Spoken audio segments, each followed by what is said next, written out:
आपको क्या ये एक होता है के साथ आपकी कंपटीशन के साथ। पहले दोस्तों कैसे हो आप लोग। तो दोस्तों मैं आप सभी का स्वागत करता हूं आपके अपने प्रदीप गिरी अकेडमी पे। दोस्तों आप सभी से जानते हैं कि एक एक करके आपके जो सीएस यानी आपके जो कम्युनिकेशन स्किल्स के जो लेक्चर्स है वो क्या आपके यहाँ पे आ रहे हैं। अब यहाँ पे अगर मैं बात करूं तो basically in this lecture we are going to cover with the topic that is homophones, और साथ ही साथ जो सिनोनिम्स होते हैं और जो एंटोनियम्स होते हैं वो चीज हम लोग क्या कवर करने वाले हैं जो आपके सिलेबस में आपके केस थीम के सिलेबस में है। ठीक है, अब यहाँ पे अगर मैं बात करूं तो हमने ऑलरेडी जो वॉवेल्स क्या होता है, कॉन्सोनेंट्स क्या होते हैं, फिर उसका प्रीफिक्स सफिक्स, ये सारी चीजें हमने क्या कवर कर लिए। आज होमोफोन से शुरुआत करें। अब आपने अपने बचपन में होमोफोन्स के बारे में सुना होगा, होमोनियम्स के बारे में सुना होगा, आपने होमोग्राफ्स के बारे में सुना होगा। ठीक है, इसका आपको मतलब भी मालूम होगा, लेकिन आज हम होमोफोन्स के बारे में पढ़ने वाले, थोड़ा सा डिटेल में पढ़ेंगे। डिटेल में क्या थोड़ी सी चीजें, किस तरह से आपके एग्जाम में क्वेश्चंस पूछे जाएंगे, आपको क्या चीजें ये तैयारी करनी है, वो सारी चीजें हम यहाँ पे डिस्कस करेंगे। अब जैसे यहाँ पे अगर मैं होमोफोन्स की बात करूं तो होमोफोन्स एक्चुअली होता क्या है, एक ऐसा कोई भी वर्ड, कोई भी एक ऐसा वर्ड जिसका प्रोनाउंसिएशन सेम होता है। जैसे हम लोग बोलते हैं ना राइट राइट, एक राइट मतलब क्या होता है लिखना, और एक राइट मतलब सही होता है। देखो स्पेलिंग क्या होती है WRITE, और एक की होती है RIGHT। प्रोनाउंस ऐसे होंगे कि दोनों सेम है, क्या है दोनों सेम है, बट उनका जो मीनिंग होता है वो अलग होता है। एक राइट का मतलब लिखना होता है, एक राइट का मतलब सही होता है, और साथ ही साथ उसकी जो स्पेलिंग होती है वो भी अलग होती है। एक का स्पेलिंग क्या होता है WRITE राइट होता है, एक का होता है RIGHT राइट होता है। तो इससे ही आप समझ लो क्या कि होमोफोन्स एक्चुअली एक ऐसा वर्ड है जिसका प्रोनाउंसिएशन सेम होगा, बट जो मीनिंग और जो स्पेलिंग होगा वो दोनों ही क्या होगा, वो आपका अलग होगा। इसे ही हम क्या बोलते हैं, आपका होमोफोन्स बोलते हैं। क्या बोलते हैं दोस्तों इसको हम लोग आपका होमोफोन्स बोलते हैं। इतनी चीजें क्लियर हो गई।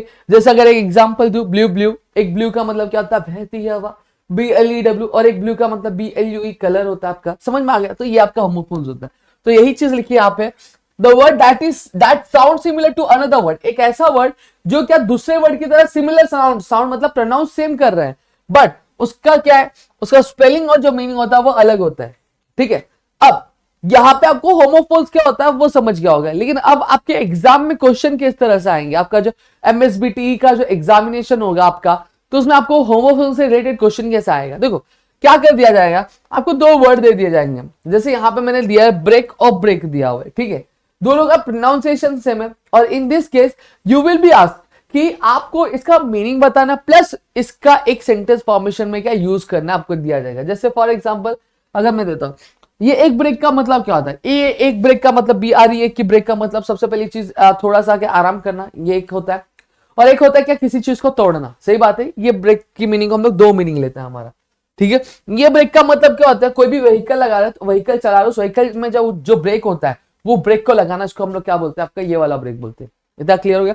तो वही चीज है, मैंने मीनिंग बता दिया, तो आपको क्या लिखना है, पहले मीनिंग लिखना रहेगा, फिर उसके बाद आपको पूछा जाएगा सेंटेंस लिखने के लिए, या फिर हो सकता है कि सिर्फ सेंटेंस ही पूछे, ये भी हो सकता है। ठीक है, तो ये ब्रेक का मतलब क्या है, आई नीड अ ब्रेक, मुझे थोड़ा सा आराम चाहिए। ठीक है, ये हो गया। फिर दूसरा मैंने एग्जांपल के तौर पर क्या है, due to break the glass, क्या तुमने ग्लास तोड़ा, तो ये आपका ब्रेक का मीनिंग होगा। ये ब्रेक का मतलब क्या है, प्लीज अप्लाई द ब्रेक, मतलब ब्रेक लगाओ, ब्रेक लगाओ। ठीक है, तो ये ब्रेक का मतलब होता है। देखो प्रोनाउंसिएशन सेम है, स्पेलिंग लेकिन अलग अलग है। इसे BRE के है, ये BRAKE है, तो स्पेलिंग अलग अलग है, मीनिंग भी अलग अलग है, लेकिन प्रोनाउंसिएशन ब्रेक ब्रेक, अब ब्रेक पढ़ते हो, समझ में आ गया। इतनी चीजें क्लियर है। अब एक और एग्जांपल है हमारे पास, स्टेशनरी सेम है भाई, कुछ डिफरेंस नहीं, बस देखो यहाँ पे A है यहाँ पे E है, स्पेलिंग का डिफरेंस हो और मीनिंग का डिफरेंस। ये स्टेशनरी का मतलब क्या है, जिसमें A आता है, जब कभी भी एक बंदा जो रहता है एक पर्टिकुलर पोजीशन में रहता है, जैसे फॉर एग्जांपल मैं यहाँ पे खड़ा हो गया, ठीक है, तो आप फिजिक्स में क्या बोलते हैं, Omkar is standing in a stationary position, मतलब ओमकार क्या है, एक ही पोजीशन में, पोजीशन चेंज कर रहा है, नहीं चेंज कर रहा है। तो ये आपका स्टेशनरी एक ये होता है, जब कभी भी कोई ऑब्जेक्ट होता है या फिर कोई चीज होती है जो अपना पोजीशन क्या चेंज नहीं करती है, वो स्टिल रहती है, तो उसको हम लोग क्या बोलते हैं, स्टेशनरी पोजीशन बोलते हैं। यही थी, the picture was in the stationary position, मतलब वो पोजीशन चेंज कर रहा था क्या, नहीं, वो एक ही पोजीशन पे था। ठीक है, ये स्टेशनरी होता है। फिर एक स्टेशनरी का क्या आता है, STATIONERY, हमारे पेन हो गया, पेंसिल हो गया, ये सारी चीजों को हम लोग क्या बोलते हैं, स्टेशनरी बोलते हैं। क्या है, the stationery shop has been closed for a month now, मतलब क्या जो स्टेशनरी शॉप है वो एक महीने के लिए क्या बंद कर दी गई है अभी। ठीक है, तो मेरे ख्याल से आपको ये दोनों ही चीजें समझ में आ गई होंगी, और आपके एग्जाम में क्वेश्चन किस तरह से आएगा वो आपको पता चल गया होगा। अब फॉर दिस, अब एक एक एग्जाम्पल आप क्या करो, आपके होमोफोन्स का नीचे कमेंट सेक्शन में लिख दो, ताकि हमें पता चले कि भैया आपको क्या आ रहा है होमोफोन्स। ठीक है, नाउ मूविंग टुवर्ड्स दी हाँ, एक प्रे और प्रे भी है। एक प्रे का मतलब क्या होता है? पूजा पाठ करना। एक प्रे मतलब शिकार होता है, समझ लो। ठीक है, तो ये होता है। अब सिनोनियम्स और एंटोनियम्स की अगर मैं बात करूं, सिनोनियम्स क्या होता है? सबसे पहली चीज मैं ये यहाँ पे ये डिस्कस करूंगा। सिनोनियम्स क्या होता है? एक ऐसा वर्ड होता है, एक ऐसा वर्ड होता है जिसका क्या सेम या फिर ऑलमोस्ट लगभग क्या सेम मीनिंग हमें क्या देखने मिलता है दूसरे वर्ड के मुकाबले, उसी को हम लोग क्या बोलते हैं? आपका सिनोनियम्स बोलते हैं। जैसा कि मैं बात करूं हम्बल, हम्बल और पोलाइट, दोनों का मीनिंग क्या है? ऑलमोस्ट सेम है, सही बात है। हम्बल मतलब प्यार से, पोलाइट भी मतलब प्यार से, समझा?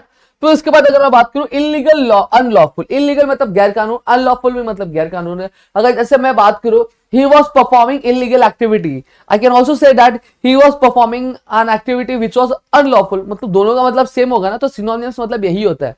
मतलब एक ऐसे वर्ड्स क्या होता है जिसका जो मीनिंग होगा वो सेम होगा या फिर लगभग पूरा सेम ही होगा, इसी को हम लोग क्या बोलते हैं? आपका सिनोनिम्स बोलते हैं। मतलब दो वर्ड ऐसे वर्ड्स होंगे जिसका मीनिंग क्या होगा? सेम होगा, उसको हम लोग सिनोनिम्स बोलेंगे। जैसे फॉर एग्जांपल अगर मैं हिंदी में बात करता, जैसे अगर मैं बात करूं विशाल मतलब बड़ा होता है, और वही अगर मैं बोलूं कि बड़ा, तो बड़ा मतलब भी सेम और विशाल मतलब भी सेम। चीजें चेंज होती क्या? नहीं चेंज होती है।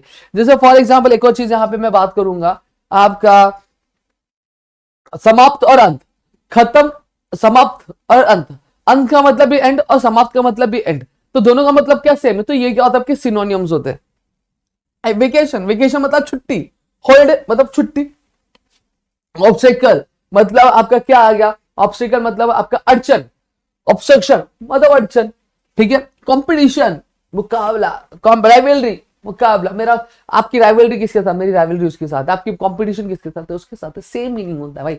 This is all about your synonyms. तो एक एग्जांपल सिनोनिम्स का दे दो। अब आपके एग्जाम में क्या किया जाएगा? आपके एग्जाम में दे दिया जाएगा हम्बल दे दिया जाएगा, and you will be asked to write to synonyms of humble. आपको या फिर एग्जाम में दे दिया जाएगा इलीगल, और आपको बोला जाएगा right the synonyms for illegal, for illegal.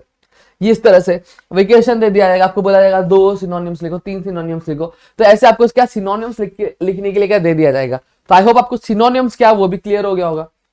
Now talking about the एंटोनियम्स। अब एंटोनियम्स क्या होता है? एंटोनियम्स मतलब अपोजिट वर्ड, सीधी सादी भाषा में एंटोनियम्स मतलब क्या होता है? Opposite word. जैसे अगर मैं बात